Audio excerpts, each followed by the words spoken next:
Helo, Gareth ydw i. Dwi'n gael fy representio gan Gareth yr Orangutan Talent Agency. Da ni hefyd yn cerdded cwn. Dwi'n orangutan o Gaernarfon wreiddiol. Erbyn hyn dwi'n byw yn Gaernarfon. Pam bod fi eisiau rôl yma? Wel, o'n i siarad efo met fi, falle bod chi wedi clywed amdano fo, Owain Arthur off Casualty, ac oedd o'n dweud bod o'n easy money. So, heddiw dwi'n mynd i fod yn darllen am rhan Mab Uncle Arthur yn Rownd a Rownd.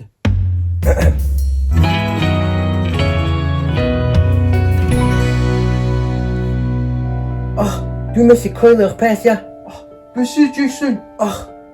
Fi di Mab Uncle Arthur. Wych bod chdi galw fo'n uncle felly, yndi? Fo rhaid i fi dechrau galw fo'n Daddy Arthur. Hei, mae Kelvin yn jail. Nath o rhoi cweir i Philip.